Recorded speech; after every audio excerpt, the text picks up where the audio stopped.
Nancy Wilcox with the South Bay Coalition to End Homelessness. Great. Sherry? Sherry Weaver, Harbor Interface Services. Zoma? Zoma Chang, City of Torrance. Great. Keith? Keith Bennett, City of Carson Community Development Department. Viet? Good afternoon, everyone. Viet Wong, City of Torrance. Ronson? Ronson Chu, Senior Project Manager, South Bay Cities Council of Governments. Great. Jackie? Jackie Arcos, social worker for City of Gardena. Great. Jeannie? Everyone, Jeannie Naughton, City of Rolling Hills Estates. Matt? Matt Bates? Yeah, Matt Bates with CityNet. Great. I think it's Haley, but your name's coming up as Anna Abril. Haley? Yeah.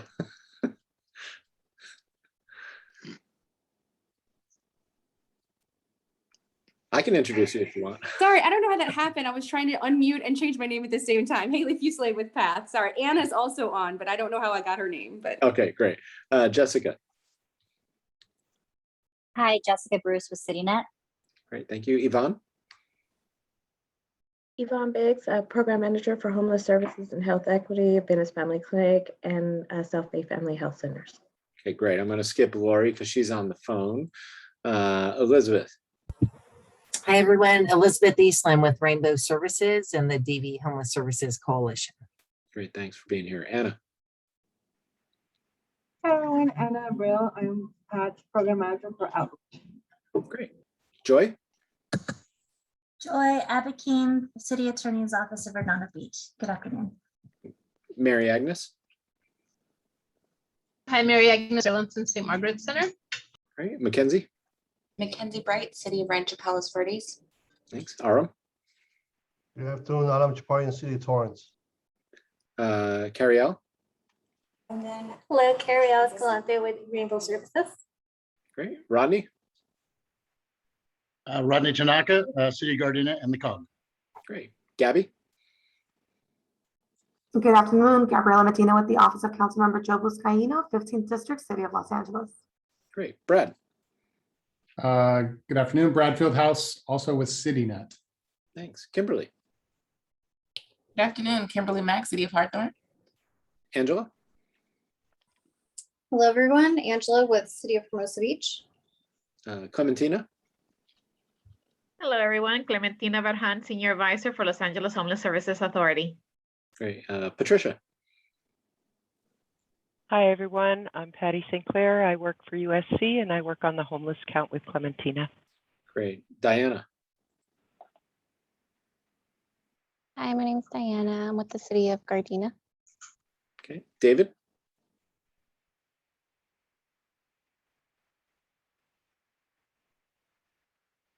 I'm going to assume Dave Matthews with the North Harbor Gateway Chamber of Commerce. Yes, sir. Thank you. LP. Phillips with NBC. Thank you. Jessica. Hi, Jessica Slauson, City of Rolling Hills Estates. Great. Stephanie. Hi, Stephanie Kwok, USC Research Programmer. Okay. I've got two CAC leads. I use one for audio and the other one doesn't have audio. So this is Kat with the City of Carson, Council Field Deputy for Council Member Cedric Hicks. Good afternoon. Great, thanks for being here. Andrea. Hi, Andrea Verona from Rainbow Services. And George.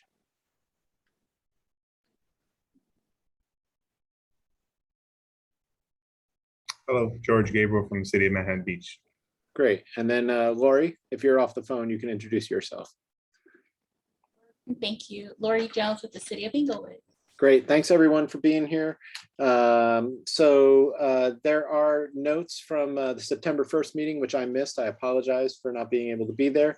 If anybody has any comments or related to those notes, now is the time to speak. Otherwise, we just receive and file that.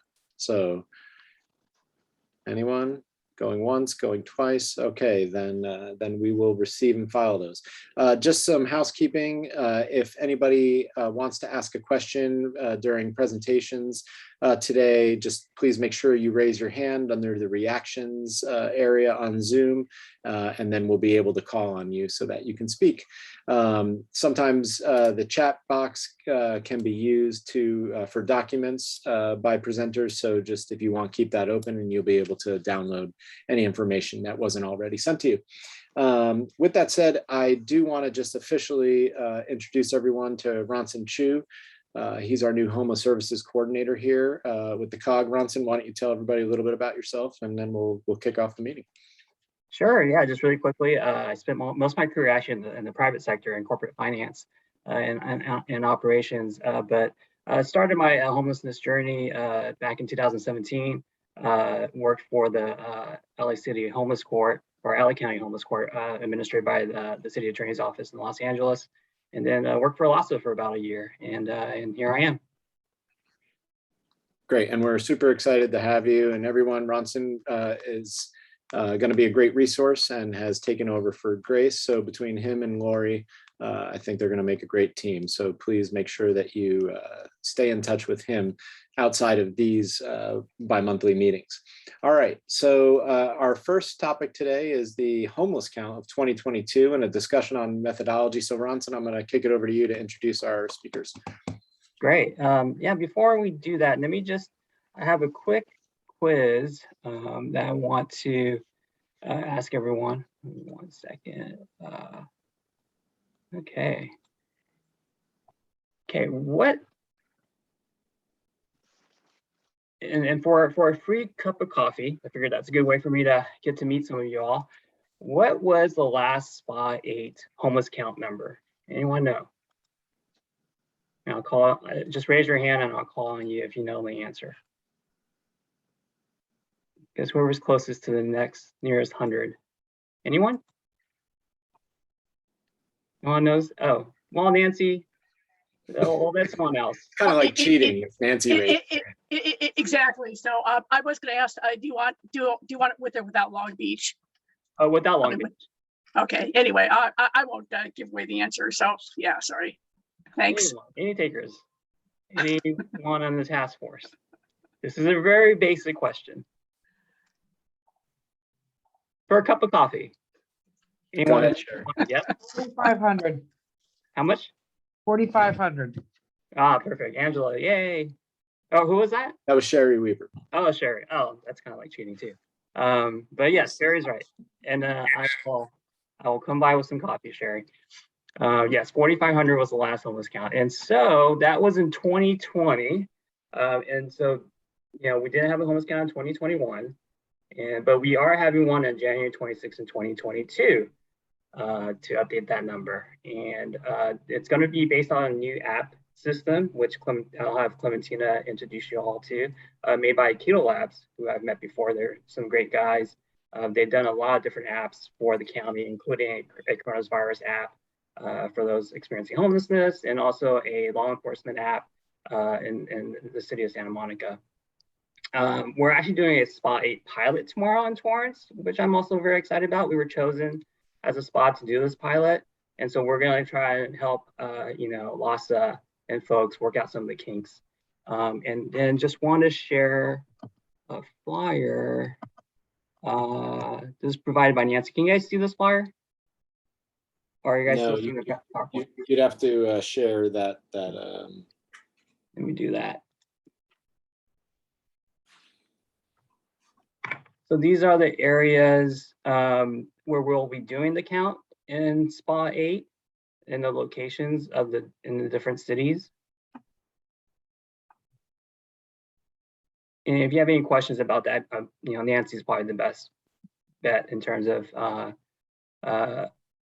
on any location specific questions you may have. With that, I'd like to introduce Clementina Rajan. She was one of my favorite colleagues at LASA, always there with a smile. She's the senior advisor to the chief program officer at LASA and has been running this count for years. Clementina, you want to just give a brief kind of overview of how the count's going to be run this year? Hi, everyone. Yes, definitely. And thank you again for the welcoming and introduction and just being asked to participate in this meeting. Really do appreciate it, as well as all the support from the COG, from the coalition and all the different community partners. Thank you so much. Yes, so we are moving forward with Homeless Count 2022. As you know, as was mentioned, we didn't conduct one in 21, but we are doing both the unsheltered count, which is basically the street count, the youth count, and as well the demographic surveying of our unsheltered population. So we are going to move forward, and one of the enhancements that has been implemented and will be utilized for the 22 homeless count is the use of the Homeless Count app. It's called the Keto Connect. We are basically moving from the paper manual process to the data collection process being done through the app.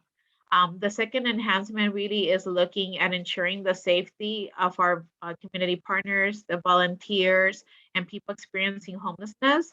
So as part of the homeless count, we're looking at within all the different workflows to ensure that there's COVID safety precautions being implemented. So that could be different things in the deployment sites, providing personal protective equipment, ensuring that for different deployment sites, we are meeting those public health requirements. And I know for some cities, there may be additional restrictions on vaccinations. So we are being supportive of those requirements as well. But basically, we are moving forward. We have been working with the community. We've been receiving a lot of positive feedback. A lot of the intel that we get from the pilots has helped in making sure that we are implementing some tweaks into the app so that it'll be ready for January and it'll be very intuitive for the volunteers to utilize. I just want to say a big thank you to Nancy for helping to coordinate the pilot in the South Bay area. That focus really will be for the deployment site coordinators and really testing out any additional kinks on the app itself. So really thank you so much for that support, and we're looking forward to getting and providing feedback on those lessons learned from tomorrow to everyone. So with that, we can turn it over to Patty, who can talk about the homeless count methodology. Oh, well, before we get there, I want to just introduce our panelists for our discussion. Thank you for that, Clementina. I really appreciate that. And for you taking time out of your busy schedule to come join us. I know it must be really hectic right now, especially with the new app. So really a big thank you for you for taking time. So what I want to do now is to do a deep dive in our homeless count numbers. Christian and I were just at the Blue Ribbon Commission meeting this morning, and the city of Glendora was presenting, and you know, they said some things that I've been hearing throughout, you know, when I talk to different cities and COGs, is that they don't quite understand their homeless count numbers. They don't maybe understand why it's that and how they got to those numbers. And I've been hearing some of the same comments from other regions too. And I really want us as a COG to really know our numbers and also to have confidence in those numbers. And that's why today I'm really excited to bring the people that are kind of behind the methodology behind two different censuses to the table. And just want to introduce them really quick. You know, first, as Clementina mentioned, we have Patty Sinclair, who is the statistical lead on homeless count for the Los Angeles Continuum of Care. She's with the USC Schaefer Center for Health and Economic Policy. As her colleague Stephanie Kwok, who introduced herself earlier, she's a senior research programmer at USC Schaefer Center. On the CityNet side, we have Brad Fieldhouse, who's the executive director of CityNet. We also have Matt Bates, the VP. He's a VP at CityNet. And from the brief time I spoke with him, I can tell he's a data guru there. So welcome him to our conversation. And then we also have Jessica Aguilar-Bruce, who's the Chief Program Officer for CityNet. And so with that, I kind of want to begin our discussion. I've started a spreadsheet that I wanted to share. Second. And I'll be taking notes in this spreadsheet as we have this conversation. And I just want to preface this conversation by saying, you know, this is not about which census is right, which census is wrong. I wanted to focus on the Redondo Beach census because Redondo Beach is the only city in the spot that's actually done two. They've done the PIC count like every other city, but they've also done the CityNet count, which a lot of cities are exploring doing. A couple of cities in the South Bay have asked us as a COG for funding to do a CityNet census. And so wanted to do a deep dive to kind of understand the differences between the two. And I don't think there is a right or wrong way. I think the right way to do a census is to spend millions of dollars hiring professional surveyors to canvass, the entire, county of Los Angeles. But that's not going to happen because that would be very expensive. And so what I wanted to do is talk about the methodologies of these two and what they're able to do with limited resources. So I just want to make that clear. Like, this is not about who's better, who's, which methodology is correct or not correct. I think they serve different purposes too. And I want to stress that and come back to that later on. So with that, just at the high level, some of the major differences is, one, the loss account is mandated by HUD as a COC count. So we have to do this for HUD to get federal funding. Whereas the CityNet count was a contracted census by the city of Redondo Beach to serve their purposes. And with that, I kind of want to now turn to like the two partners that we have here, and maybe they can kind of explain their methodology. Patty, why don't you go first and go ahead and share your screen? I believe you had a little presentation you wanted to share about the methodology of the loss account. Okay, great. Let's see. Oh, I can't start sharing until you stop, I guess. Okay, let me stop. There we go. Okay, thanks. Okay. Thank you, Ronson, for that introduction and for laying the kind of the landscape out. And I am going to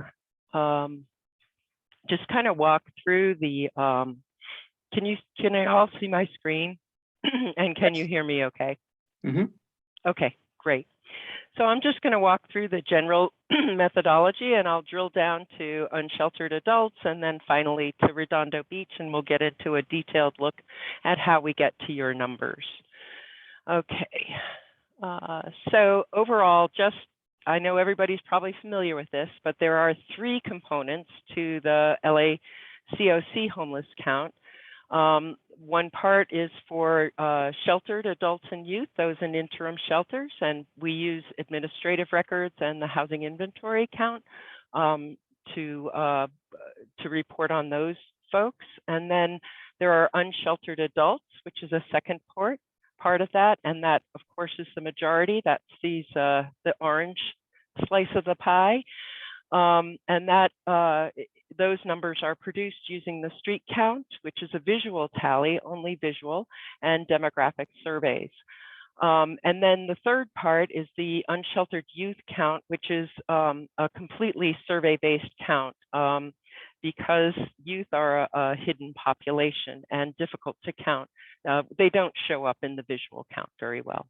So just to note that these are the HUD approved methods. They're consistent across the LACOC, and over time, the methods have been very similar for a long time. In particular, the visual count has been going on for quite a while. So drilling down to the unsheltered adults, we have the street count, which is a visual tally, and we have over 8,000 volunteers who cover 2163 census tracts. And then we go out in the field between December. This is, of course, one night in January, actually over 3 nights for the entire COC. Different geographies go each night. And then the demographic surveys, we have a team of interviewers who go out between December and March and interview people on the street or in vehicles, wherever. What we do is we sample and cover the entire census tract that we sample. So if it's selected, we'll cover the whole tract. And just to give you some numbers, the LACOC, we covered 374 census tracts. 30 of them were in SPA 8, and 3 of them were in Redondo Beach. Specifically, and the total number of surveys we collected was 63, over 6,000 surveys. But after we determine eligibility, we deal with the refusals and then the deduplicated surveys, we get a little over 4,000 surveys for the COC. And in SPA 8, that's 448 total and 351 eligible. And then in Redondo, we had 48 total surveys and 37 who were eligible. Patty, That's just really those quickly, results. sorry, just want to point out a couple of things on this slide. 6,368 surveys. For those who aren't familiar with surveys, that is actually a pretty big survey. And just to remind people, we do conduct the largest homeless census in the country and probably even the world. Most political surveys, you're lucky to get a couple thousand people answering by phone. So these are actual surveys that are covered by real people interviewing our homeless neighbors. And I want people to also remember that number 48. And that's the number of the surveys conducted in Redondo Beach. Just remember that number 48, because I think it's kind of interesting, because when we go to the CityNet side, you'll see the comparable number of people that they were able to survey. So right, and we only covered 3 tracks in Redondo. I've looked at them. I believe they're your hot spots, so they were included. Okay, so just to drill down a little more, again, 8,000 volunteers, and that includes a lot of different people: community members, neighborhood councils, homeless coalitions, service providers, and LASA staff, outreach workers. Special teams are also assigned to cover transportation systems, and then areas where there might be safety concerns, like the riverbeds. All the volunteers receive training. I imagine a lot of you have been through that training. And I will say there's a mix of people with experience and no experience coming and on any one night. And one thing that we did learn this year from a local count in Hollywood that was done in, I think in late January, early February, they actually sent, it was run by a guy who's an astronomer. He counts stars, so he's good at counting. And he sent 2 teams to each census tract and then compared the results. And he found pretty good agreement. There were a couple of tracts where nobody agreed, and when he went out, he didn't agree with any of those. They were tracts where people move quite frequently. But on the whole, they found very good agreement. So this is simply a visual tally. So anyone that they see, that people see on the street, people are counted who appear homeless. And then we also have people count the vehicles and the tents and makeshift shelters where we don't see a person outside. If we see a person outside, we count the person, not the tent or whatever, but we do count these other places where people sleep. And it's done at night, so most people have settled down for the evening. One other note on this is the volunteers are always sent out in teams. Frequently it's people who don't know each other, and they have to agree on whether to count someone or count a car among them. And I've been on those teams, and we have discussions, and I think people try and do the best they can and use their best judgment. But you have more than one head making that decision. It's a complete coverage of the 2163 census tracts over a period of 3 nights. So that's the visual count portion. Then the demographic survey. So there are 2 goals with the demographic survey. One is it provides estimates, and this is the point that's relevant for this discussion. It provides estimates on the average number of people found in cars, vans, RVs, tents, and makeshift shelters. I kind of refer to them as CVRTMs because it's just such a long list. And these are also known as the multipliers.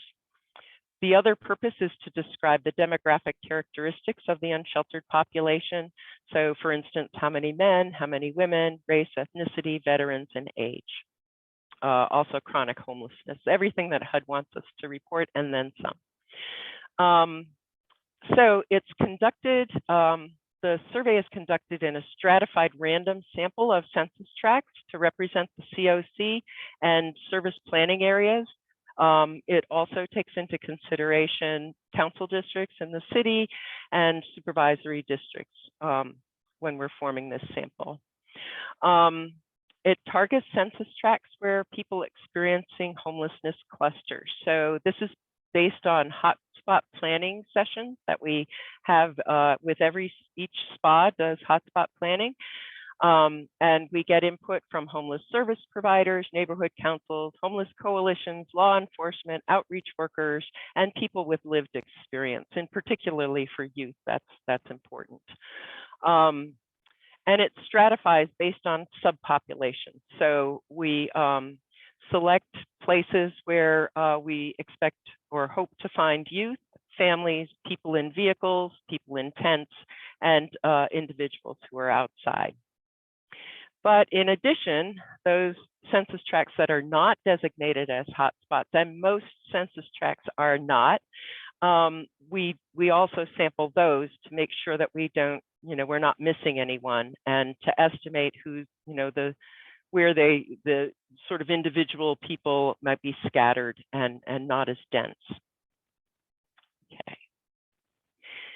So now we're getting to how do we get to that number?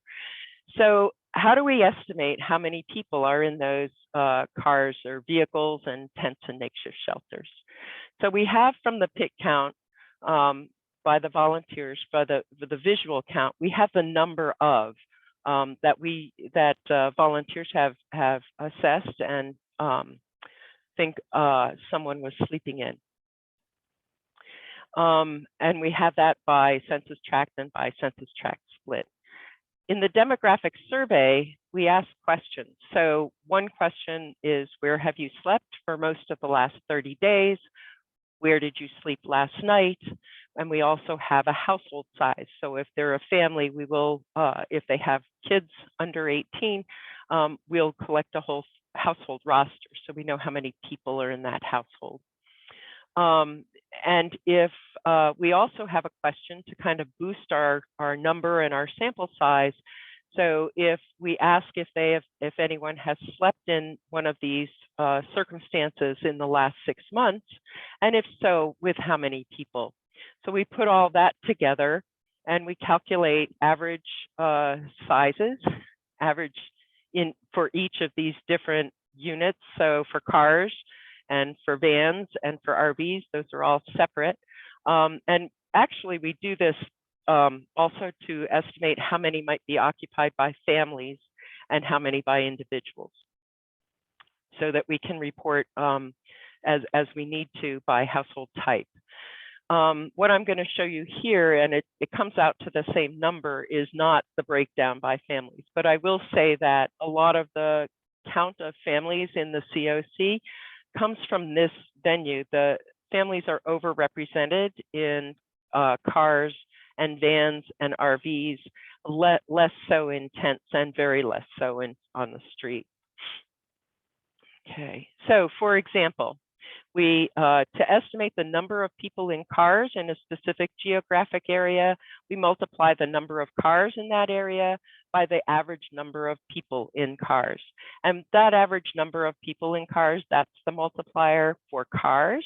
And that is done just for SPA 8. So we do that by SPA to take into account that all the SPAs have different characteristics. Okay.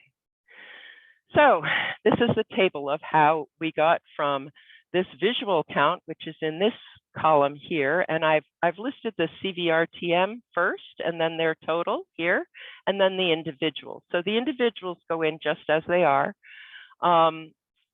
but we counted a total of 73 of vehicles or tents.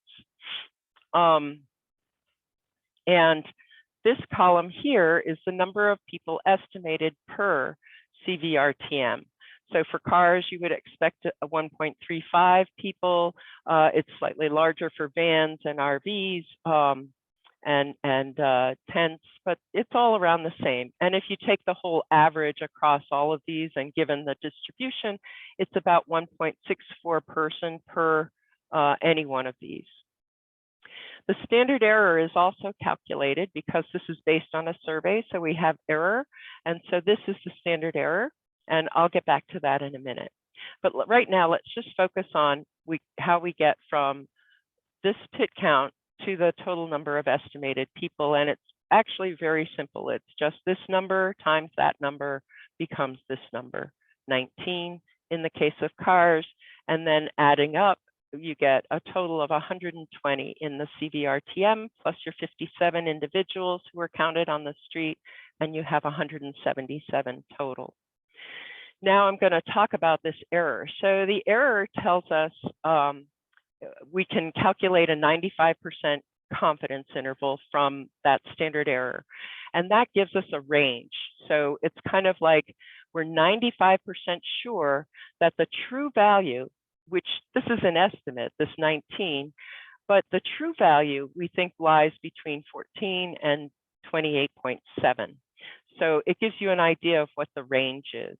And so for that total, that 120 is the point estimate, but best case, it might be, we're 95% sure that it's somewhere greater than or equal to 81.5 and less than 158.5. So it kind of gives you a best case and a worst case kind of scenario in terms of planning for what resources you need to support this size of homeless population. And that works out here to the 177 person count, which is the point estimate, but the range is between 138 and 215. So I hope that makes sense. And if you have questions, I'm happy to answer them. And actually, that's all I have. So I'm happy to answer questions. Patty, I have a quick question for you. Under your lower bound, the numbers almost match exactly the pit count, with the exception of the RVs, which is 18.6 versus 18, but the totals are 73 versus 81.5. Why the discrepancy? Wouldn't it be 73.6? I'm sorry, where are you looking here? 70. If you compare your pit count, yeah, so to your lower bound column, the numbers are exactly the same with the exception of RVs. That is correct. But and I'll tell you the reason for that is we're going to assume that at least one person is in each of these. So the actual lower bound would be a negative number here. Because this is the standard error comes out to 1.96 times this standard estimate times 14, and that then you do plus or minus on that, and so this is 9.7 greater than this number, and 9.7 from this number would give us a number less than 14. So I chose to put in the minimum, which is this number here, but the lower bound actually is 19 minus 9.7, if that makes sense. So it would be like 10, around 10, a little less. Does that make sense? No, but I think Patty's just saying you don't want to go below the visual count, right? Because then that would start to not make sense. No, I get that, Ronson, but there's a discrepancy between 73 and 81.5. And the only change in that column is a 0.6. That's all. Oh, when you sum this, I see. That's because when we add these up, we do a calculation of the standard error here. I see what you're saying now. We do a calculation of this standard error here, which is the way you combine standard errors when you sum things is you actually take the square root of the sum of squares, and that's how you get the total standard error from adding all of these pieces together. And so that standard error is the 0.27 off of the 1.64. So I guess she's not summing down the column, but she's applying that. I'm not summing this column. No, I'm actually applying this standard error to the total. Yeah, so that should be 0.27 times 73 times 1.96, and then plus or minus from 120. So it's a fairly large error band, but yeah. Any other questions for Patty or? I wanted to also give City a chance to kind of talk about their methodology, but I just want to point out really quick, if people can just remember this number, the 73 on the visual count, because that's an interesting difference between the PIT count versus the city net count. So that 73 number. And it's interesting to note that the range can be as low as 138.5 versus the 177 that's been reported with the homeless count. So that, thank you, Patty. You can stop Yeah, I sharing. have one more comment that I forgot to mention, and that is that Hollywood Local Count also went and surveyed people in tents and compared it to the multiplier that for SPA 4, because it's in SPA 4, and actually it was quite accurate. So, yeah. Great, thanks, Patty. All right. Okay, sure. Brad and Matt. Thank would you. like And to... if you have questions, there's my email. So I will Thanks, stop sharing. Yeah, just stick around. I'm sure there'll be tons of questions after Brad and Matt present Sure. theirs. Yeah. Sharing my screen here a second.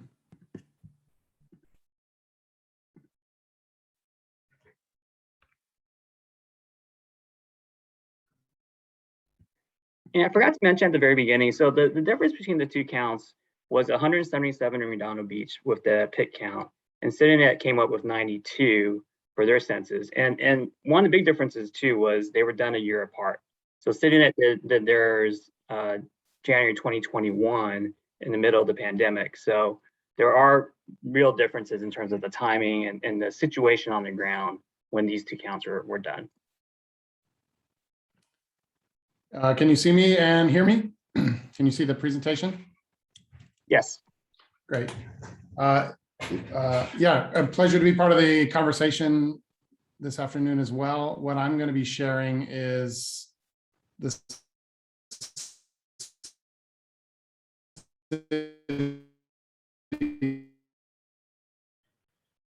Oh, I think you're breaking up. Or is that just me? No, I'm hearing it too.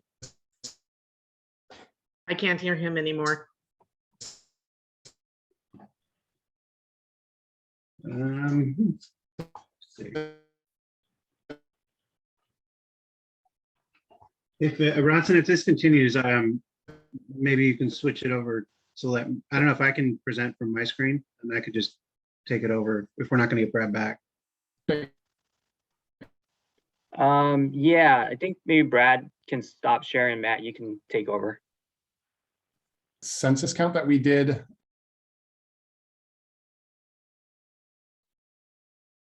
Can you share yours, Matt? Yeah, I think so. So let me see. I want to make sure. I want to see if I have the same slides. I'll pull those up. Just give me 1 second. I can try it again. I'm back here. I'm not sure what happened there. Okay, yeah, we can hear you good now. Okay. And I'll get ready to. I'll pull the same slides up in case it happens again. Great. So yeah, good afternoon, everybody. Thanks for letting us participate in this conversation. I know there's lots of interest on sort of accurate numbers, and so hopefully this can kind of speak as part of that important conversation. So what I'm going to share is a little bit of the presentation that we actually did for the city of Redondo Beach. So these slides are from our presentation to City Council. But before we kind of go down the road of sort of what data points we surfaced in ours, I want to just kind of make a few sort of general comments that are going to line up with sort of what we've been talking about thus far. Is a couple things. One is it's important to recognize that point in time counts are just that, in the sense that they are a point in time, whether that happens because it's a fluid population by definition. So this is our best attempt using approved methodologies to try and get our head around who's living unhoused so that we can direct and make decisions about allocation of resources and support those that are living on the streets. We did an unsheltered count. So this was just focused on the unsheltered population. Everything that you've heard thus far and what we're going to share some of our methodology is HUD approved within the parameters of what HUD allows for statistically relevant point in time counts and or censuses. It's important to note just for the conversation is that what I'm going to share and or what Matt may share if I get kicked off again is that our methodology does not include any statistical sampling or extrapolations or any multipliers. our goal was to actually interview everybody in a census-based count over a couple days. So it was a very focused effort within the context of a city, and our goal was to talk to everybody, including people in RVs and tents. We actually knock on doors and invite those people to come talk to us in every case. Just a few other defining characteristics. We obviously spent more time doing this than LASA would have done because of just sheer magnitude of the effort at hand. Clearly, we were able to do a lot of pre-mapping. So we drove around with stakeholders, including law enforcement, to do a very robust analysis early on of where encampments were and or areas where vehicles parked. And we used that in our planning so that when we were out in the field, we knew where we were going, and that's real-time current data, as well as our teams. We had 3 teams of 3, of which each team had a law enforcement member on board. So we were going where we knew people were, and if something had shifted within the past 48 hours, we knew that because we had a local guide, so to speak. So we have more time, and we obviously, we also visit hotspots 4 times over 2 days. So this was done over 2 days, which you'll see in a minute, once in the early morning and once in the late evening with the same teams. And each hotspot is covered multiple times over those 2 days. Our census was done with seasoned staff. So we used our staff as well as a few partners from local other outreach agencies. We did not enroll volunteers for this effort. Historically, we've done this in dozens and dozens and dozens of cities over the past many years. We also are the lead agency for the Orange County unsheltered point in time count, and we use this methodology across all cities in Orange County as well. So professional staff who do this for a living, and they know how to identify an individual who is homeless, and we actually ask them, were you living unsheltered on a particular day? So that's sort of how that process happens. Technologically, it sounds like that's also consistent with where LA County is going to be going. But you'll see in the presentation here in a couple of slides sort of what that allows us to do utilizing technology. It gives us sort of heat maps. We can plot points, gives us real-time data. And in between our census activities, we are deduplicating our data real time because it's all done through technology. And then probably maybe most significant, and we will highlight this, we are not going to do the entire presentation that we gave to council. That is publicly available. You're welcome to it, as well as these slides. But we ask, in addition to the standard typical HUD questions about demographic information, we also tailor the survey to ask the local ties kinds of questions. And I will show you what some of those are here in a minute. To begin to get to a sense of, in addition to what resources could be allocated, who are these individuals and how long have they been here? Not only how long have they been on the streets, living unsheltered, but also did they go to high school here and things like that. So I'll show you those in a second, but we allow some tailoring of the questions and you'll see that here in a second. Matt, before I jump forward, would you like to address anything I might have missed? Yeah, just a couple of things. So obviously the participation in the survey is optional, right? We can't require anyone to participate in the survey. So so we politely ask, and also responses to any question. If anyone doesn't want to answer any question, maybe they want to answer 15 of the questions, but no more. We mark that accordingly. But so you'll see in the responses, there's an N value for who responded to each of that questions. Obviously, in any census, there's going to be certain people that don't want to respond at all, and so there we use more of a visual count. Because we're using the same teams, that are covering the same maps multiple times on multiple days. The days are just a couple of days apart. We're using their recollections along with the geolocation data and the timestamping to try and deduplicate those that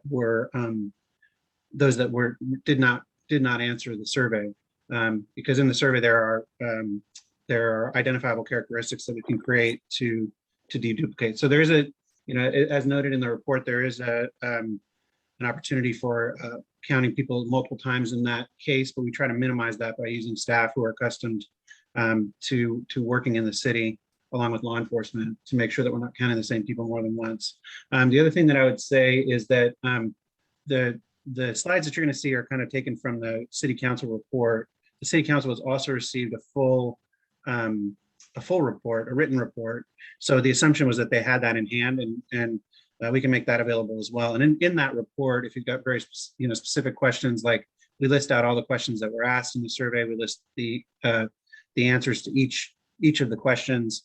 So there's a lot more in like charts and graphs presented in the full written report. But what we're sharing here is just a kind of a sampling, some of the highlights that we felt was appropriate to share with the city council.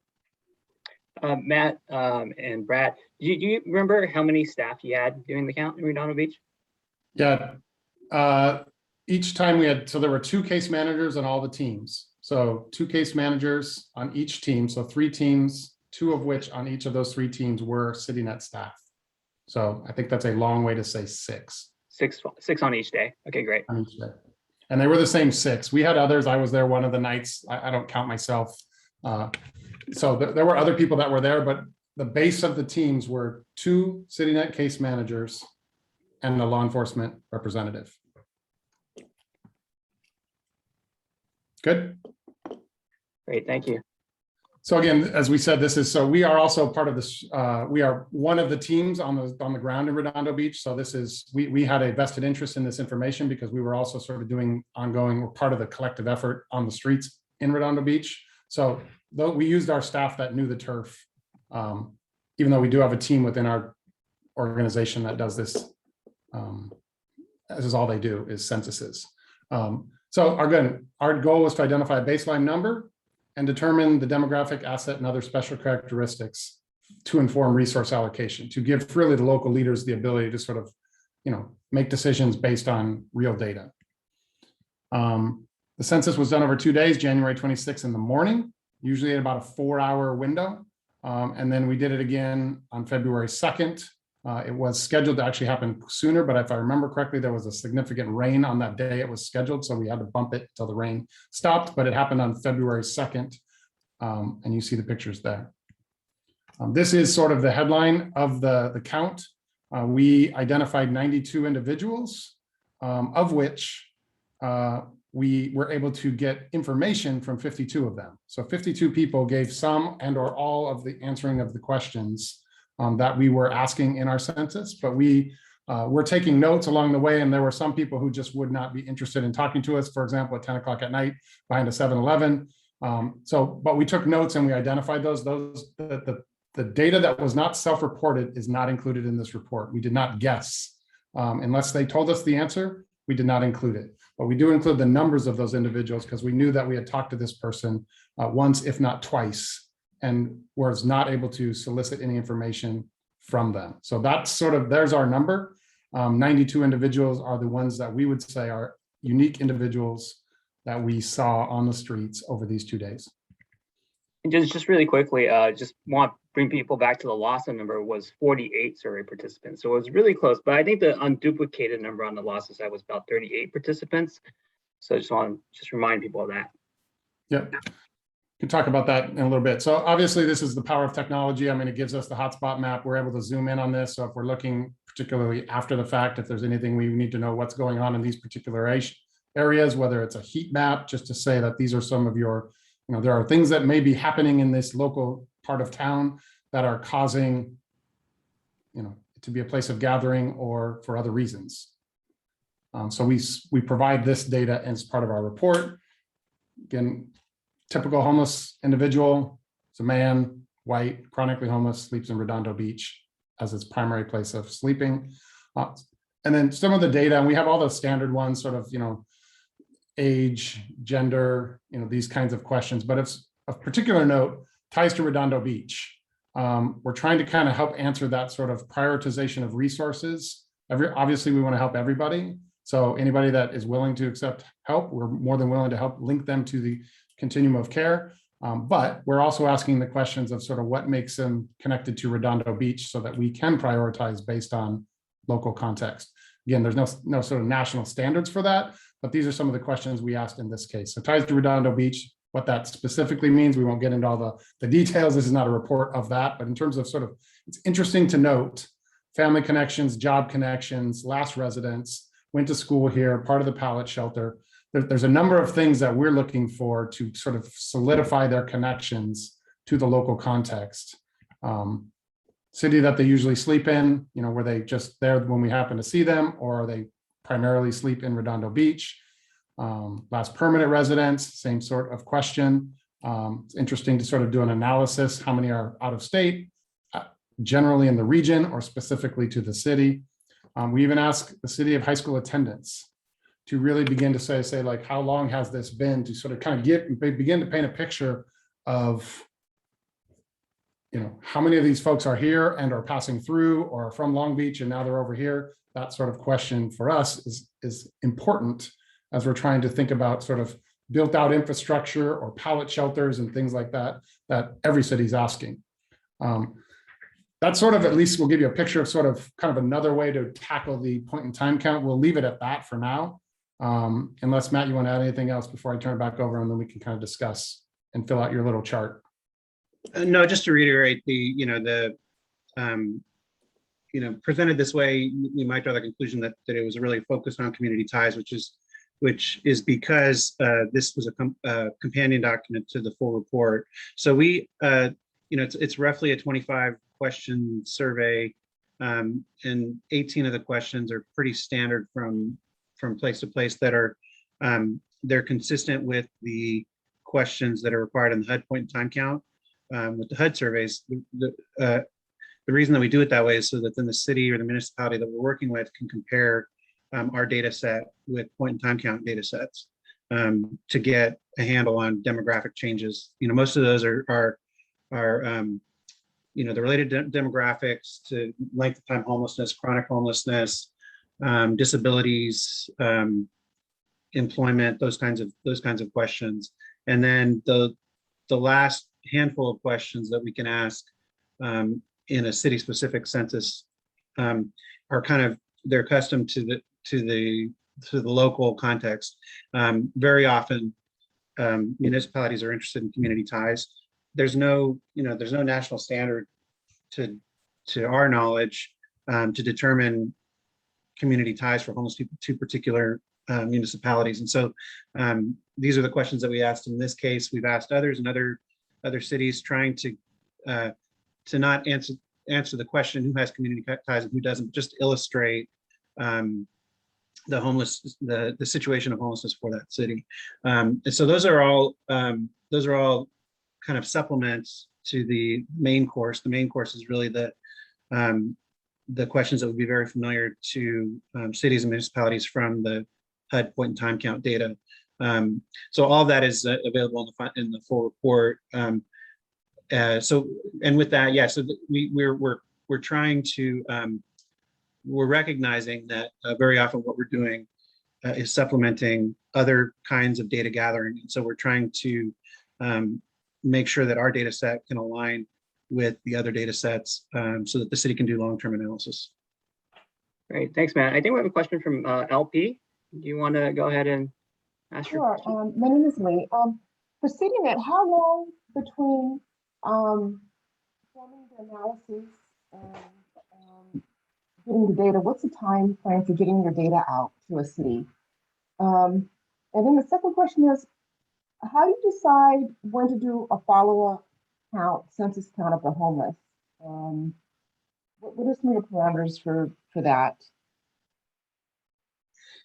So I heard the first question, I think, which is how long does it take us to get the data out? So there's a 2-page data summary that we do within 30 days.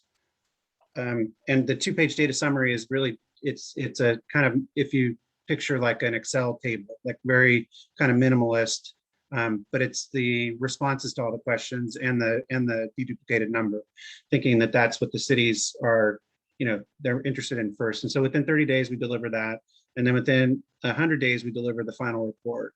The final report includes, again, it's all the data that's in the data summary, but this time with like charts and graphs, in addition to statement on methodology, a statement on the sheltered count. If there was also a sheltered count that was done in the city that accompanied the unsheltered count, the acknowledgements, and some sort of analysis and recommendations. So one of the things that I think, as Brad mentioned, I think we've done, in addition to the 34 cities in Orange County as part of the point in time count, we've also been contracted to do around 30 censuses for cities.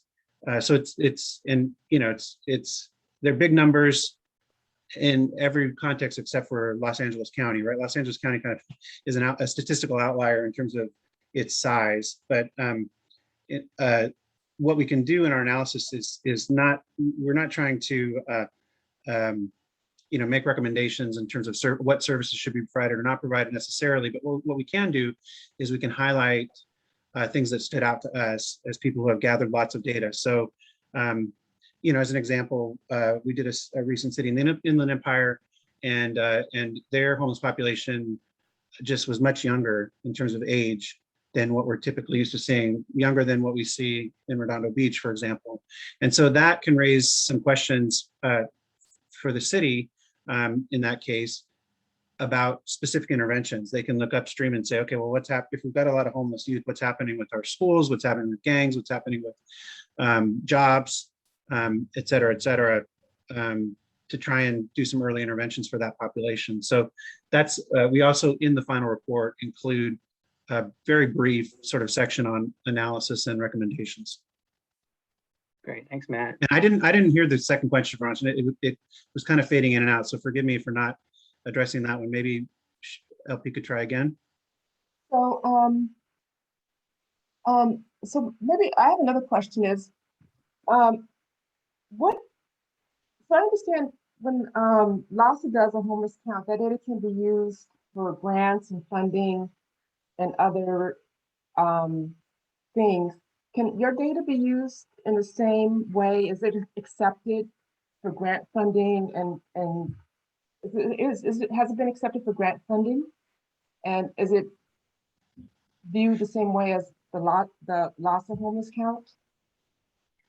So yeah, so our we're the national standard would be what HUD accepts for the point in time counts, and so this methodology, as Brad mentioned, we've used it in the point in time count, the HUD mandated point in time count for Orange County in 2019, and we're under contract to do it again in this coming January in 2022.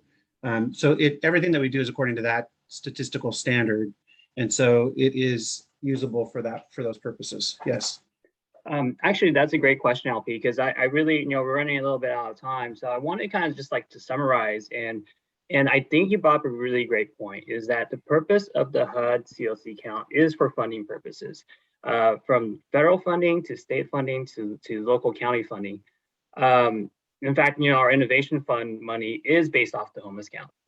So whenever I hear COGs or maybe cities complain, oh, I feel like our homeless count number is a little bit too high, I don't think the vehicle count was accurate, blah, blah, blah.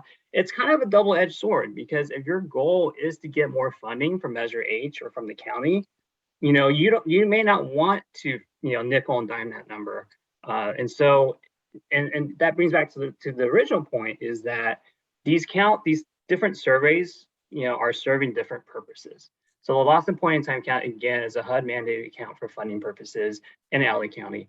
The CityNet count was commissioned by Redondo Beach for their own purposes, and we don't necessarily have to get into that. But yeah, so there are two different purposes and with two different methodologies, and I think that's a really important takeaway. And so I'd like to end it there, unless there's any more questions for Matt or Patty or Brad. Any other questions? Okay, great. Well, thank you. Yeah. We want to move on to our next topic, which is and then just really quickly, I know Brad and Matt and Jessica, you guys are doing the Orange County census, so I know you guys are super busy. So thank you guys for also jumping on. I really appreciate it. So yeah, Chris, I can definitely, you want me to just go ahead and jump on the next topic? Yeah. Good. So, on that note, in terms of data, just really quickly before we get to the domestic violence presentation, which I really want to get to, why is this important, right? And so data is very important, and I don't think we get into that enough in homeless services.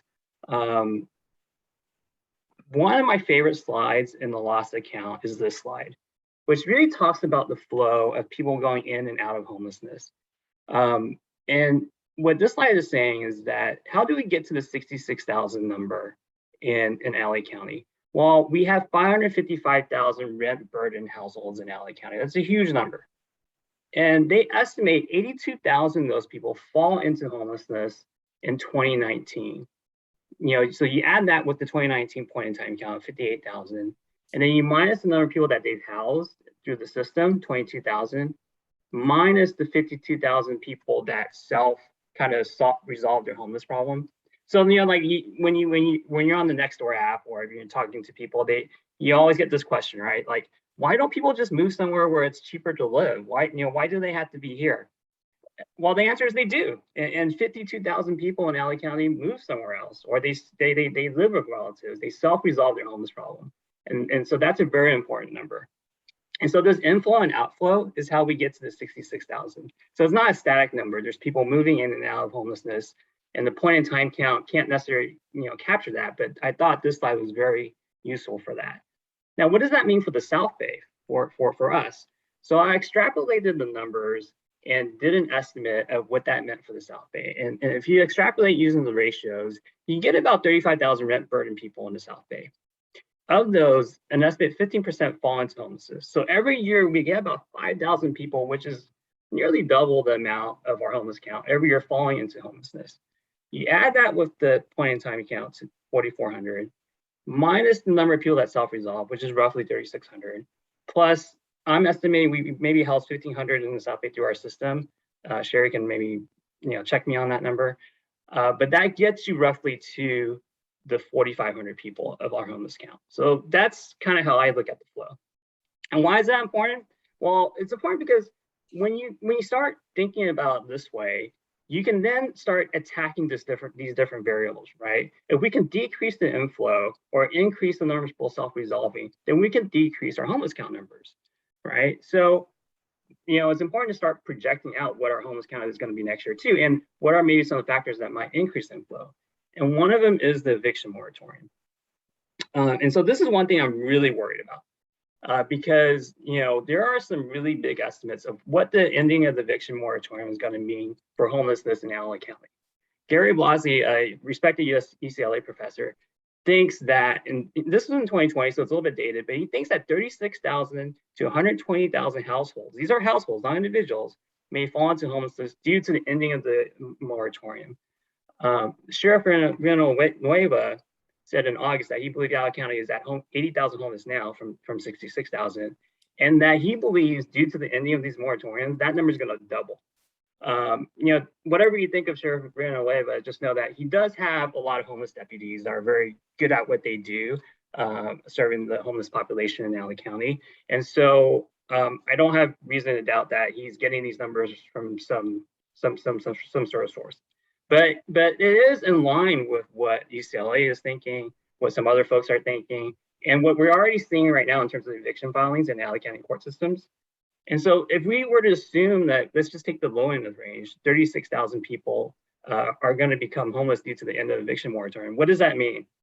That means in the South Bay, we would experience 2,500 more people falling into that inflow category, a 50% jump in homelessness that will fall into our bottom line. So imagine a 50% increase of homelessness in our cities because of the ending of the eviction moratorium.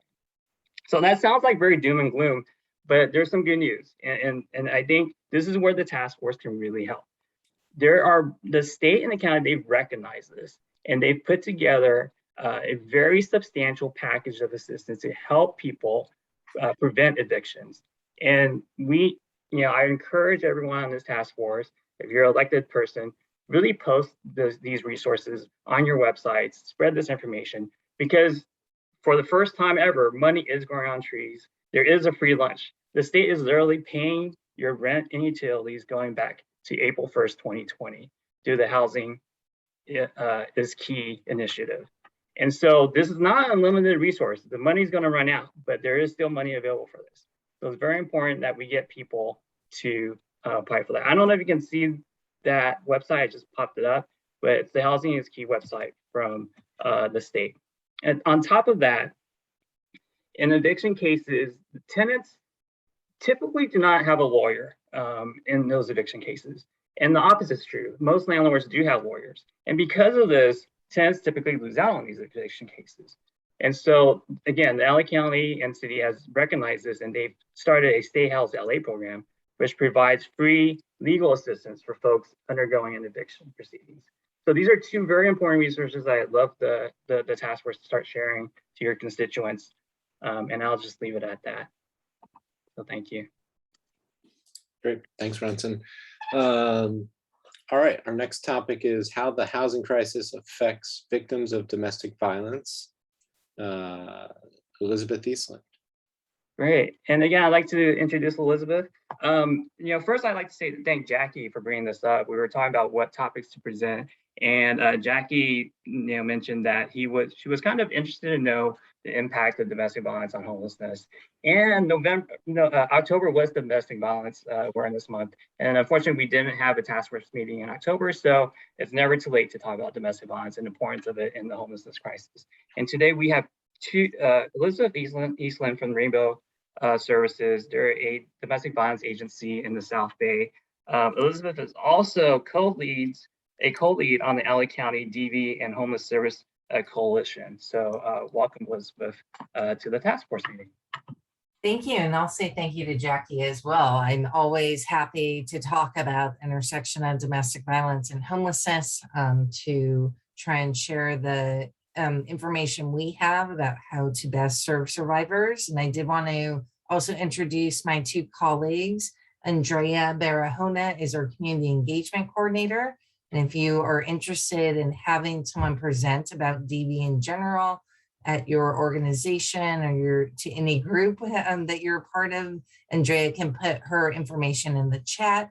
We also have Cariel Escalante, who is the DV regional coordinator, and Rainbow employs that person employs Cariel as a subcontract with Harbor Interface Services, who we work closely with to ensure that all of our coordinated entry systems are trying to effectively address survivors who are experiencing homelessness. We've come a long way in Los Angeles, especially with the efforts of our DV Homeless Services Coalition that will be celebrating 5 years next year, which is crazy to say. Time does fly. And 2020 did feel like a decade. So yeah, we do a lot of work at this intersection, and I've been asked to talk about what's the prevalence of domestic violence. And the issues are intricately linked. When we look at the point in time count numbers, I've been saying 39% of homeless adults of adults experiencing homelessness state that they've experienced domestic violence. So in 2020, that raw number was about over 18,000 people. In contrast, we have about just over 3,600 veterans who are homeless. We spend a lot of time talking about and making sure that they are placed, as we should. Though I think where I get a little crazy is to look at a population that 33% of whom have experienced something common, and we never talk about it. I mean, how many of you knew that domestic violence was a serious issue among our unhoused neighbors? Other than those of you that know me. And just by the way, I just want to add that the way I've set up this discussion is for it to be interactive. And so if you have any questions or comments for Elizabeth, feel free to just to jump in. So anyways, that's what we're trying to highlight, is that they're not separate issues. Domestic violence is the main driver into homelessness for women especially, and then by default children, right? So a lot of our homeless families, if they are led by a single mother, they are likely to have experienced domestic violence. So over the past few years, we have been really looking at how do we break down these silos that we've been working with working with them and try and partner more with the homeless service system and especially the coordinated entry system to ensure that survivors are not falling through the cracks. Traditionally, what's happened is when a survivor presents at the coordinated entry system or tries to get a room at a homeless shelter, if they disclose that they've been abused within a certain amount of time, they're told to go to a DV shelter. And so they come to a DV shelter and they say, but my abuse was 6 months ago. And DV shelters were initially set up to accept people who were actively fleeing domestic violence. So dangerous situations, needing a confidential location, right?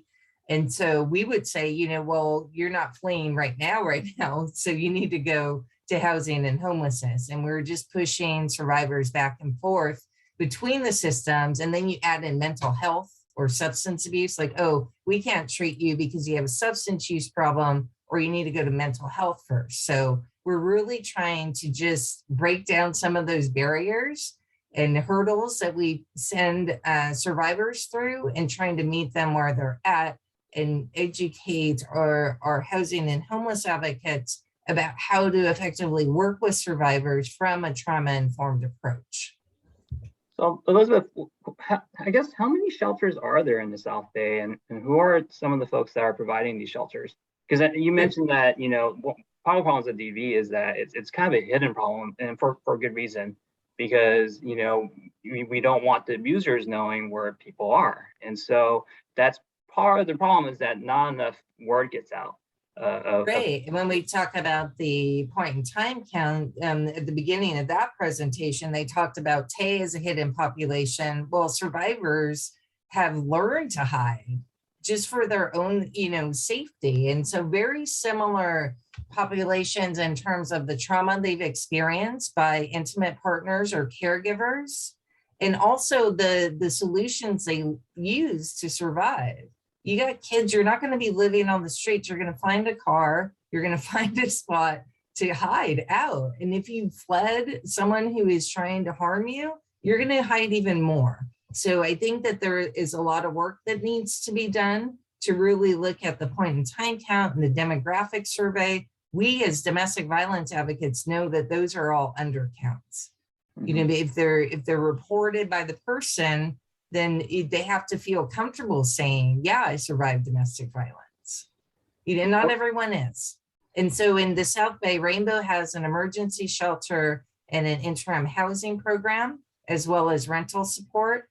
There was also 1736. They also have emergency shelter and transitional housing.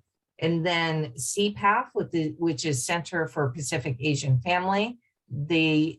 I think they have emergency shelter. I'm like curious now. Curiel, do you remember? I know they have transitional housing. Yes, transitional shelter in the South Bay area. Emergency shelter would be in SPA 4. Oh, that's right. Yeah. And we also have NISWA, who has emergency shelter. Yes, and NISWA is specific to survivors who are pregnant. Muslim survivors. Muslim. Okay. Thank you. And so for Rainbow, we have in the past five years ago, we started our community housing program, first as a subcontract with Harbor Interfaith to provide rapid rehousing to families who have experienced domestic violence. And since then, we are now distributing about $1.3 million in rental support. We just found out last week that we have been recommended for funding through LASA's DV bonus through the COC competition, which is close to $1 million. So we are growing rapidly. We are one of the largest DV organizations administering rental support to survivors and what we call flexible funding, which is part of the DV Housing First model. Elizabeth, you know, when I was talking to you before this, you know, you mentioned, you know, the possibility of Project Home Key sites, or maybe it was Project Room Key sites dedicated to DV survivors.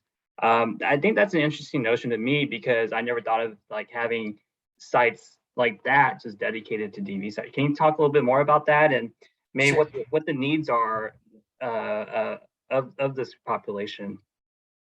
Yeah, so the DV shelter movement was really based in shelter, right? Or an initial kind of approach is to get people safely to safety.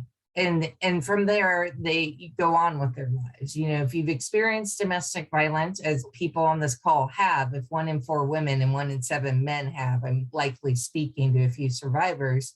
So when we build shelters and interim housing, the DV field thought that's how we address it, right? And now what we're seeing is a lot of times DV isn't the only factor we're addressing. Everyone we serve at Rainbow, about 98% are living at or below the poverty level. So 6 months, 12 months of rental support isn't going to get them very far. They need affordable housing. And so what I've been talking about with our colleagues in the DV field is the need to build permanent housing that's affordable specifically for survivors, as we are often forgotten about in other groups when talking about addressing homelessness. And I think Project Room Key, Project Home Key is a great example of how survivors were not thought about in that realm. That though we created our own, the city of LA created their own approach called Project Safe Haven to house survivors in hotels during the pandemic. That program served over 3,000 people. Rainbow was able to support over 70 families. And in contrast, we support about 45 in our emergency shelter. So we know that with more funding, we can serve more people. And the success of Project Safe Haven shows us that there are different ways we can support survivors. They don't all need confidential locations or shelters or maxed, especially now with reduced capacity.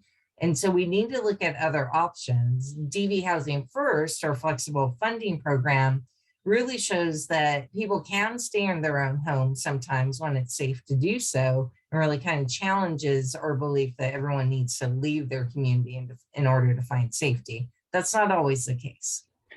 Elizabeth, have you thought about how that would work? So like, let's say the city wanted to step up and wanted to build a DV housing, right? Supportive housing, what have you. The confidential nature of the sites, right? How does that then work? Like if you were to do city council meetings to talk about this, you know, like how would we do that? Well, you have to remember, like our shelters are confidential, right? So we have shelters to serve people who need a confidential location. When I'm talking about permanent housing, I'm not talking about people who are fleeing. I'm talking about people with histories of domestic violence that then led to them experiencing homelessness.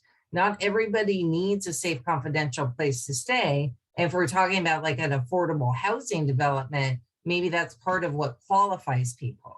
Mm-hmm. So we don't like advertise it as this is affordable housing for victims. We advertise it as this is affordable housing for people who've experienced trauma that led to homelessness or something along that line.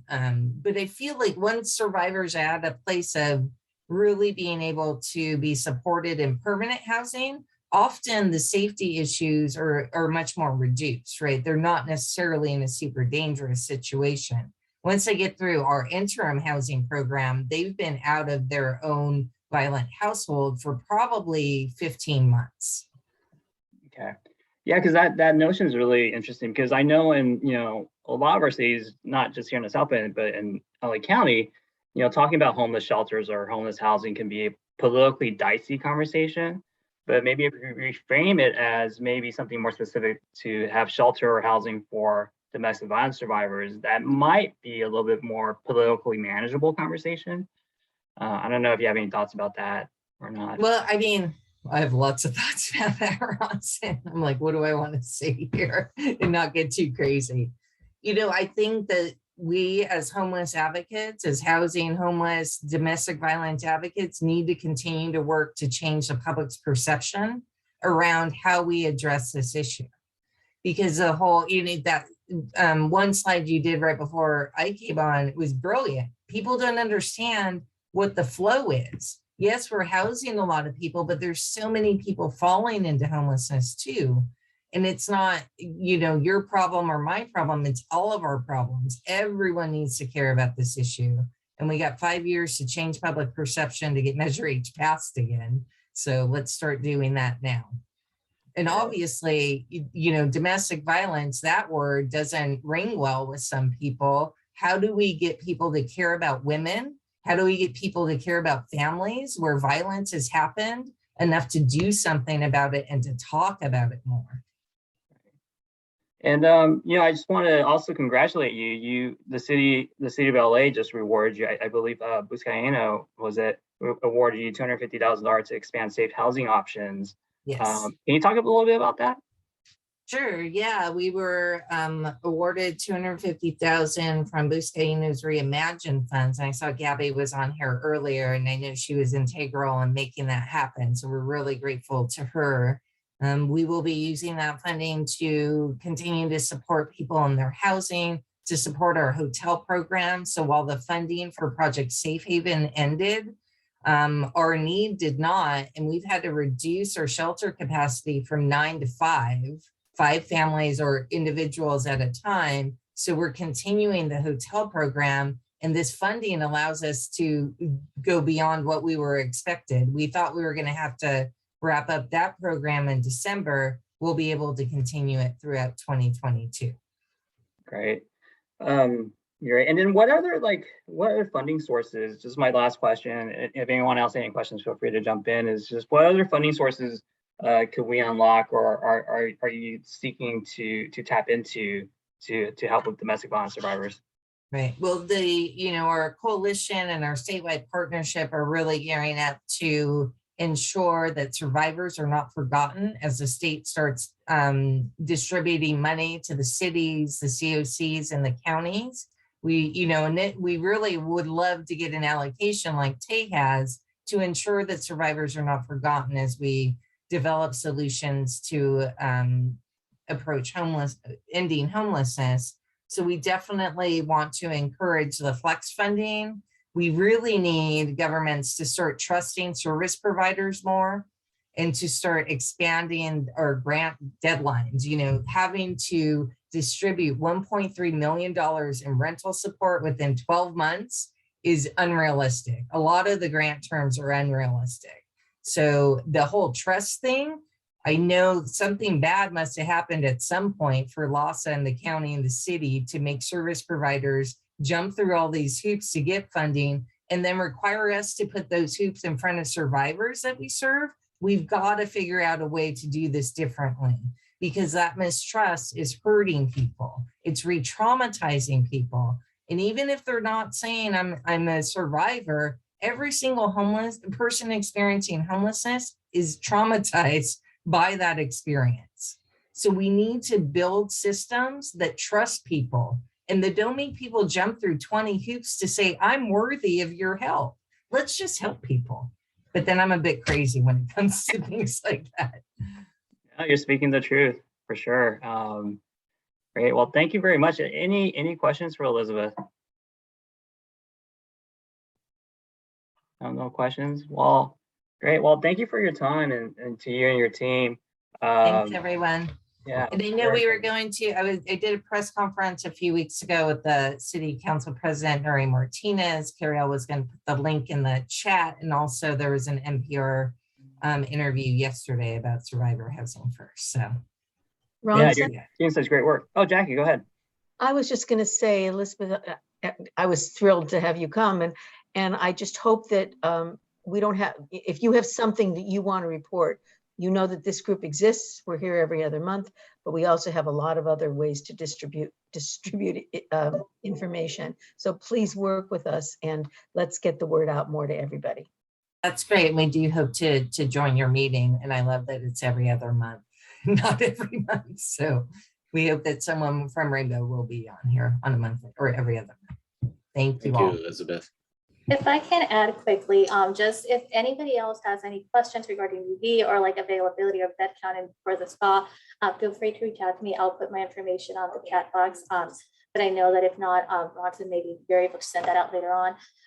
We do send out a daily availability bed count, but we do go through an onboarding process at first. So feel free to reach out.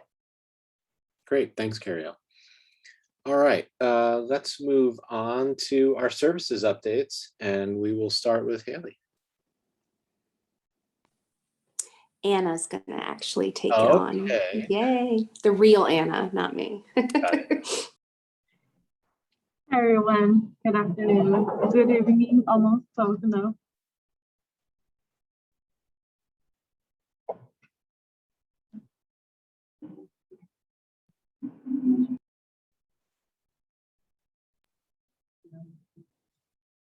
Sorry, was there a question? And also just, I think I'm hearing some background. If you can just make sure you're muted. Anna, we're just waiting for you to unmute. Oh, I think she's waiting for Ronson to share the screen with our presentation. Oh, got it. Oh, great. Oh yeah, let me, hold on, let me pull it out. I'm sorry.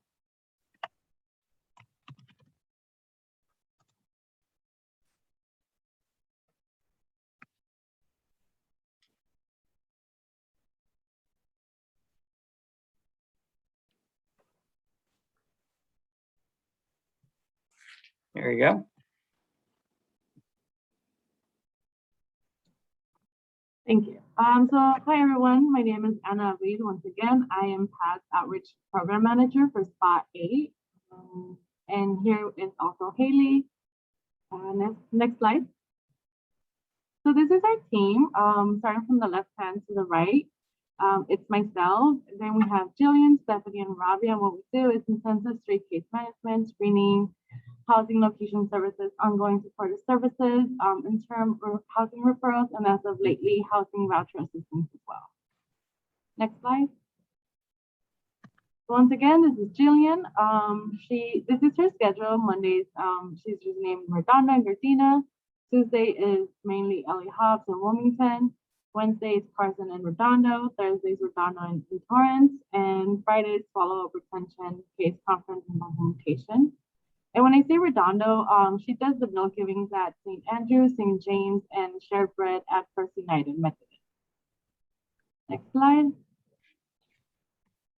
Here we have Stephanie and Rabia. They are usually on Mondays in Wilmington, Gardena. Tuesday, LA Hop, Harbor City, or Lomita McCoy. Wednesdays, it's Hawthorne, Lawndale, and Torrance. Thursdays, El Segundo, Lenox, and West Athens. Fridays is for follow-up, retention, case conference, and documentation. Next slide. We have continued using LA Hop requests. Our outreach coordinator, which is Ari, he sends he delegates requests to our team, and our team is the ones who go out and meet with the participants. Next slide. And here's the brief breakdown from September to October for the cities or the requests that we've gotten. From September to October, we've had a number of 10 requests, and below is the breakdown of the cities. Next slide. Some of the community connections that we've done is our joint outreaches, which are at Lomita McCoy encampment, Gardena encampment, which was previously a catchment area. We do the tiny home village areas as well. The Redondo Beach meal givings are St. Andrews, St. James, shared bread at First United Methodist. We are in talks with the Gardena Police Department and also the Redondo Beach Department. Some of the local shelters we work with are Doors of Hope and Beacon Light. Next slide. Here are some of our outcomes so far. So we have on the year-to-date numbers, they kind of don't represent our efforts going forward. We have been experiencing a limited amount of staffing, so that also has been one of our barriers. But we have continued doing our referrals, our due diligence, such as making sure that everyone has a tier 1 referral to recovery, rehousing programs. We have started referring individuals to rapid rehousing programs as well. And like I said, we have restarted our fiscal year as of September. So this is why our numbers are a little low, on the low side. Next slide.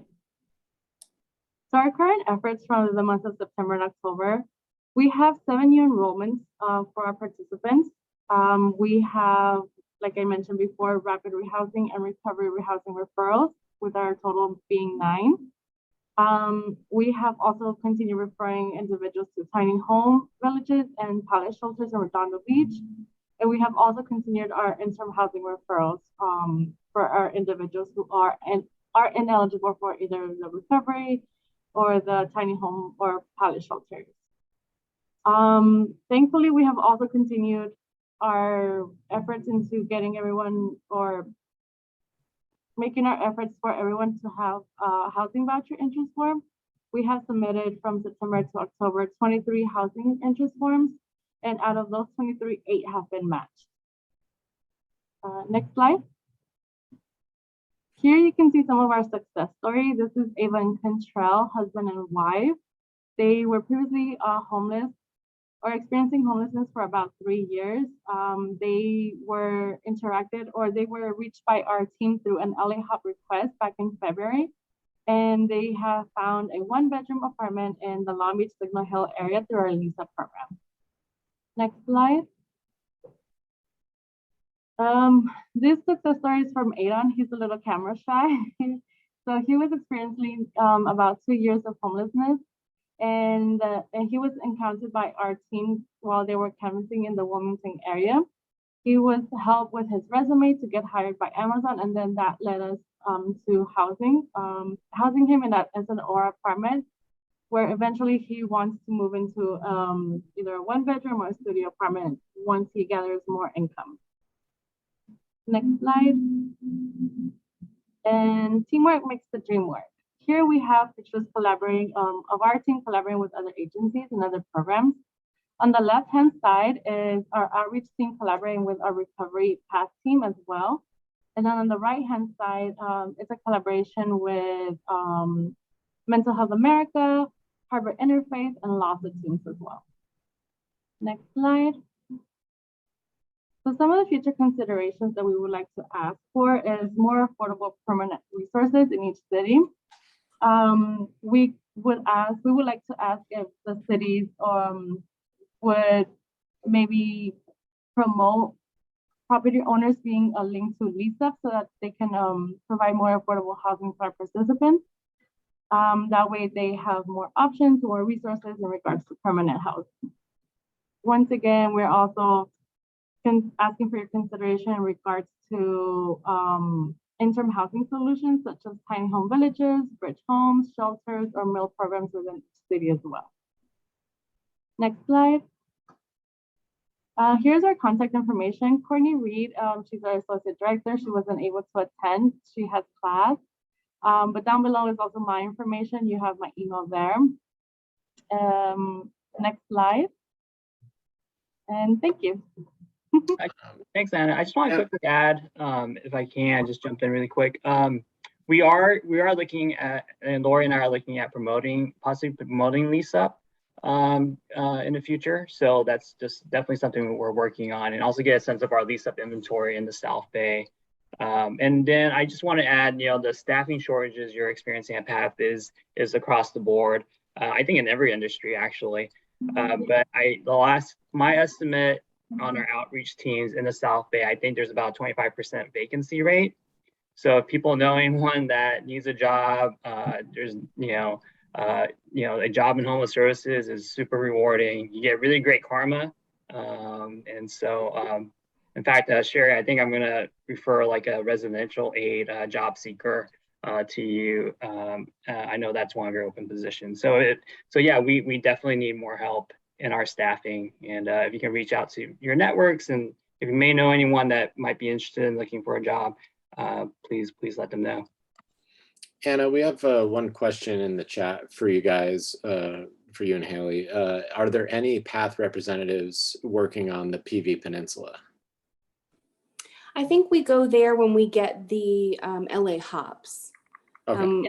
And then the canvassing along there usually happens because there's so few out there when we get the LA hops. Okay, great. Are there any other questions for Anna or Haley? All right, if not, then Sherry, let's go over to you. Okay, good afternoon, everybody.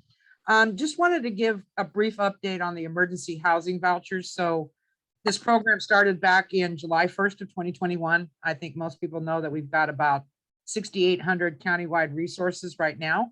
And I just wanted to update that we have been seeing more applications coming through. I know probably Path and every other organization is madly doing all of these assessments so we can get, as many people connected as possible. And then LACTA and HACLA both have their interjurisdictional agreement, which simply means that whether it's a county or a city jurisdiction, they can use the voucher in any one of those cities. And then our city housing authorities here in SPA 8, Hawthorne, Inglewood, Redondo, and Torrance, has also started to see some of those applications and matches come through. So we are getting some flow.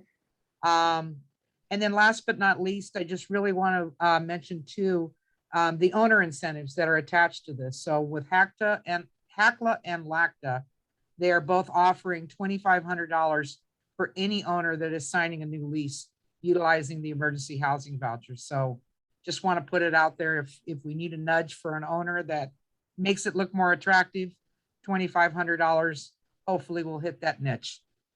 And then updates on our interim housing sites. Our San Pedro County site, we have 2 vacancies right now, 21 permanent placements. We had 2 in the last week. San Pedro, Bridge Home, ABH, currently have 15 vacancies, 17 permanent housing placements. Redondo Beach Pallet Shelter, we have no vacancies. Seems like we never have any vacancies there, which is a good thing. And we have 21 permanent housing placements. We've had 2 placements in the last week. And at just those sites alone, we've completed 52 of the EHV assessments, and we currently have 23 individuals that have vouchers in hand. So we're working on housing search and placement. And then for this year's contracts that started on July 1st, 2021, for the single adult system, we've assessed 110 individuals. We have 15 that have been housed through rapid rehousing, and then another 17 chronically homeless individuals that have been placed in permanent housing through housing navigation. Our transitional age youth, we've had 7 that have been assessed so far, 6 that have moved into permanent housing through rapid rehousing. And then on our prevention, I think as Ronson mentioned, there's a lot of prevention funds out there right now. So we haven't seen as many people come through that need assistance with maintaining their housing, which actually kind of is a good thing. Although at the same time, LAHSA may disagree with the performance targets at the end of the year, but there are a lot of resources out there and we're encouraged that folks are taking advantage of it. And then for our family system, we've had another 81 households that have been assessed, 31 that have moved into permanent housing, and we have had 4 that have come through for prevention that were able to maintain their housing through that resource. And then just wanted to lift up one success story from our county interim housing site. We had an 80-year-old veteran that had been at our site and was housed this week. He was on a walker, so our staff pulled together and went that extra mile to help him get settled into his new home, including moving all his household items and arranging his furniture just the way that he wanted it.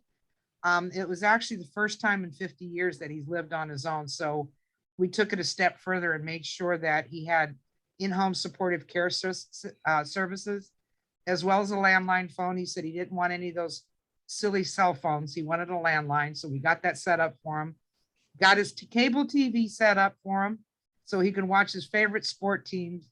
And then when we asked him if he was happy in his new home, he said, I think I'm really going to miss interim housing and the staff there, but we told him he could visit at any time. So John is a heck of a guy, and we're just really glad that he got settled into his new home. Any questions? Any questions for Sherry? Thanks for sharing. Lori, go ahead. You're ignoring me, Christian. It's okay. Hi, Sherry. Great report as always. I love those success stories. I just want to understand, you were talking about vouchers could be used in any cities. You talked about openings or the vacancies. I won't call them openings at some of the places in San Pedro. Does somebody have to be from San Pedro to be placed in a shelter like a Bridge Home, or can they be in a nearby area within SPA 8 and then get placed? No, so for right now, especially with the ABH site now, it could be anywhere in the CD15 area. So San Pedro, Wilmington, Harbor City, or Harbor Gateway. We expanded our catchment area from San Pedro only because we've done we had like 200 tents around the San Pedro post office. We're down to about maybe 11 or 12 because we have 2 sites down here. So, and then with DHS, we do actually accept direct referrals from them. So it could be anywhere, but I will tell you that to date, I think we've only had 1 referral that has been outside of the area. The other ones are specific to San Pedro. Okay, so somebody, if I'm not wondering in Harbor Gateway, they could contact you to get Correct. placed. Okay, that's what I wanted to know. Thanks as always, Sherry. Oh, no worries. Great. If there's no other questions for Sherry, then Lori. That's me again. Okay. So I just want to remind everybody that Client Aid is still available to help pay for motel stays, help pay for documentations needed for such as social security cards, birth certificates, etc. The funding that we have now expires at the end of the year. Deadline to email requests to me is December 23rd, but the money's available. If you have any questions on it, please just email me and I'd be glad to help you out. That's it. Thanks. Great, thank you. All right, we are running about 10 minutes behind schedule, and the next item is for myself and Ronson to talk about the Blue Ribbon Commission on Homelessness. And so I'm going to just go extremely briefly here, and we'll ask speakers for any other agenda items to also try to minimize time so we can still get out at 5. So I am currently co-chairing LA County's Blue Ribbon Commission on Homelessness along with Sarah Dussault, who is one of the board members for LASA. The committee is made up of individuals that were appointed by either the supervisors and or the resolution that they passed. Notably missing from the commission are representatives from the city of LA. And as everybody knows, LASA is an organization that was created in a joint partnership or a joint powers authority between the county of LA and the city of LA. So we are not necessarily getting their input and perspective on it, but the end result of this 6-month project here is to do what the 3 previous studies have not been able to accomplish, which is to come up with an action-oriented redesign or rethinking of how LASA may function and their entire governance structure. That could be how they function internally. It could be how the LASA board functions. And so what I want to tell everybody here, since this is, we're all here representing the COG or the SPA 8 area and the service providers that are down here, is that my voice, Becky Shevlin from the San Gabriel Valley COG, and Marcel Rodarte from the contract cities are 3 voices on this body that are meant to represent cities and or COGs.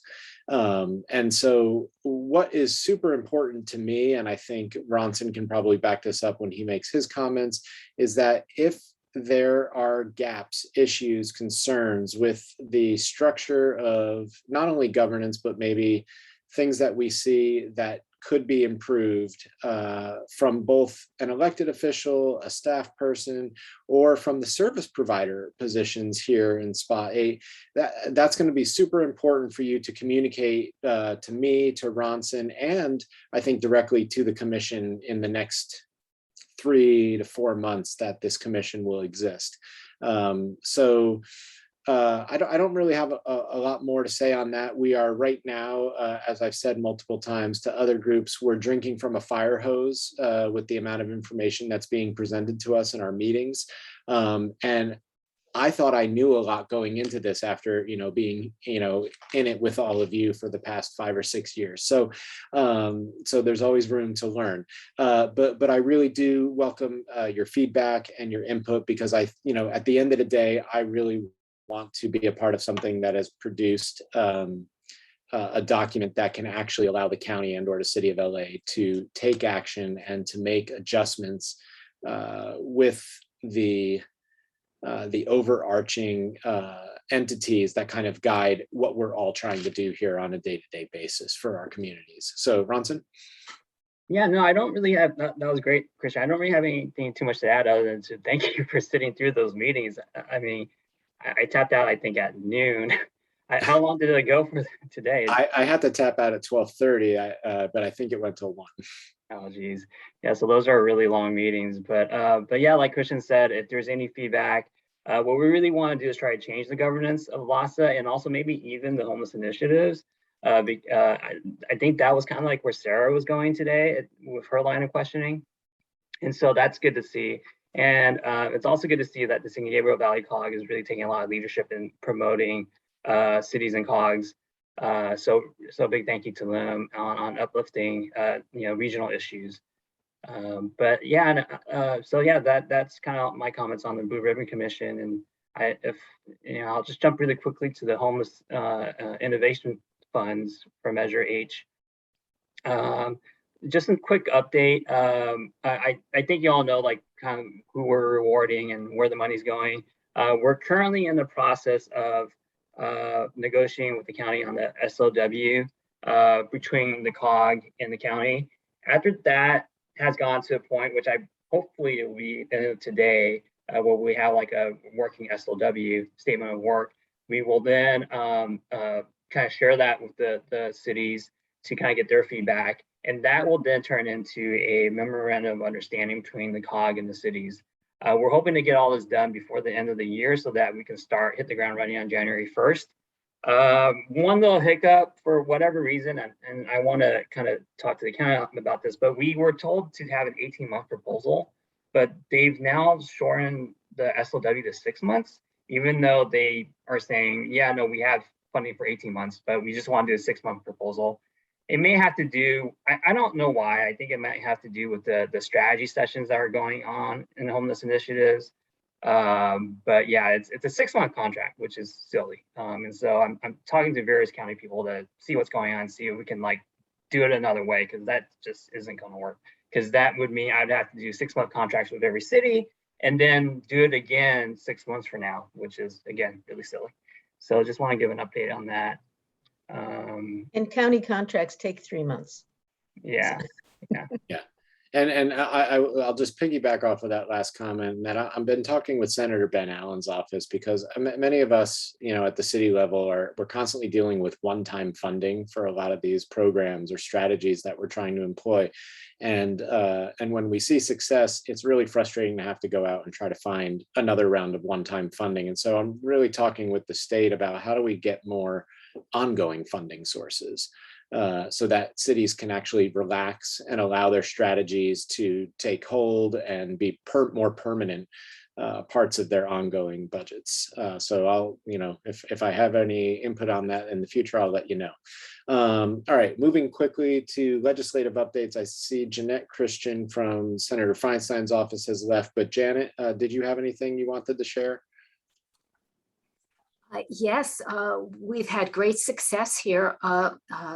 The encampment you may have heard about on San Vicente in Brentwood is completely gone.